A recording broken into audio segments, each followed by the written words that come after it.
বাংলাদেশ ইসলামী ছাত্র শিবিরের সাবেক কেন্দ্রীয় কার্যকরী পরিষদ সদস্য, ইসলামী বিশ্ববিদ্যালয় সাবেক সভাপতি, বাংলাদেশ জামাত ইসলামী ঢাকা মহানগর দক্ষিণের অ্যাসিস্ট্যান্ট সেক্রেটারি জনাব ডক্টর আব্দুল মান্নান। বক্তব্য নিয়েছেন জনাব ডক্টর আব্দুল মান্নান। আসসালামু আলাইকুম ওয়া রাহমাতুল্লাহি ওয়া বারাকাতুহু। কেমন আছেন আপনারা? আলহামদুলিল্লাহ।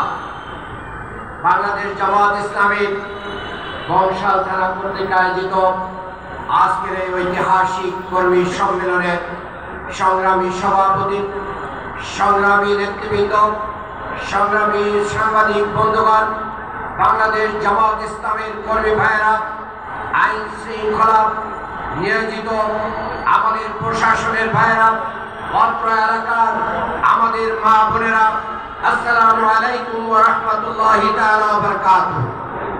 সংগ্রামী উপস্থিতি, আমরা আজকের এই বক্তব্যের শুরুতে স্মরণ করছি 2024 সালে এই 5ই আগস্ট যারা স্বাধীনতা আনার জন্য জীবন দিয়েছে, আল্লাহ তাআলা যেন তাদেরকে শাহাদাতের উচ্চ মর্যাদা দান করেন।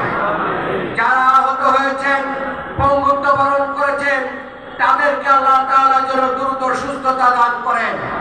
আমরা তাদের প্রতি কৃতজ্ঞতা প্রকাশ করছি। তাদের রক্তের বিনিময়ে আজকে আমরা এখানে কথা বলতে পারছি। সংগ্রামী বংশালবাসী, আপনাদেরকে বলতে চাই, বিভিন্ন সময় আমরা এই রাস্তায় মিছিল করেছি, আপনারা দেখেছেন। আমরা 1 মিনিট তাকবীর ধ্বনি দেওয়া শুরু করলে চারিদিক থেকে প্রশাসন, যুবলীগ, ছাত্রলীগ, শ্রমিক লীগ এসে আমাদের পরে হায়নার মতন তারা আক্রমণ করেছে। তারা ইসলামী আন্দোলনকে বাধা দিতে চেয়েছে। আমরা বলতে চাই, তোমরা আমাদের মিছিলে আঘাত করেছ, তোমরা আমাদের ব্যবসা প্রতিষ্ঠানে আঘাত করেছ, তোমরা আমাদের বাড়িতে আক্রমণ করেছ, তোমরা তাকবীর ধ্বনি বন্ধ করতে পারো না। এদেশের মানুষ তোমাদেরকে এই দেশ থেকে এমন ভাবে বিতাড়িত করেছে, তোমরা এখন দিল্লিতে আশ্রয় নিয়েছ।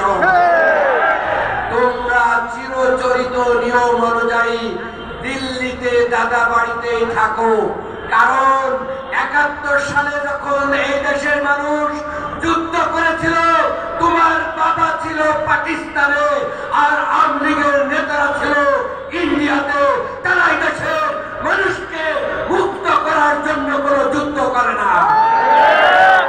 কাজেই যারা 71 স্বাধীনতা এনেছিল, তারা দেশের খেটে খাওয়া মানুষ, সাধারণ মানুষ, তারাই স্বাধীনতা এনেছিল। তারা এটাকে হাইজ্যাক করে স্বাধীনতার কথা বলে, স্বাধীনতার বিরোধীর নামে মিথ্যা বিচার করে আমাদের নেতৃবৃন্দকে তারা ফাঁসি দিয়েছিল। তারা আল্লাহ ছাইদিকে হাসপাতালে নিয়ে হত্যা করেছিল। তীব্র নিন্দা প্রতিবাদ জানাই। আমরা বলতে চাই, আওয়ামী নেত্রী শেখ হাসিনা রক্ত পিপাসু ডাইনি হিন্দা, তুমি বাংলাদেশে মাটিতে তোমার লাশ আসবে না। দেশের মাটি তোমার লাশ গ্রহণ করবে না। তুমি নাকি ঘুষ করে চলে আসবা। কোথায় আসবা? আজকে কোথায় আওয়ামী লীগ? আজকে কোথায় যুবলীগ?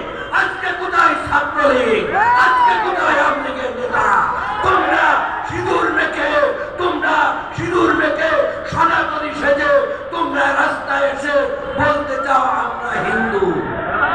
দুর্ভাগ্য, তোমরা মুসলমান পরিচয় দিতেও পারো না। এর চেয়ে দুর্ভাগ্য আর কিছু হতে পারে না।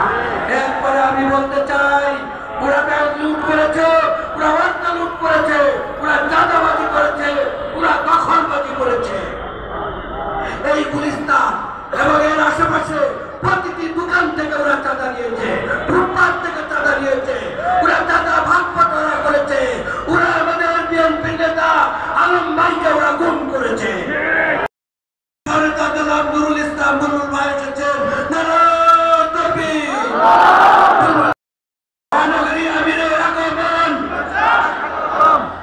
সংগ্রামী উপস্থিতি, আওয়ামী লীগ মানে চোর, আওয়ামী লীগ মানে ভোট ডাকাত, আওয়ামী লীগ মানে ব্যাংক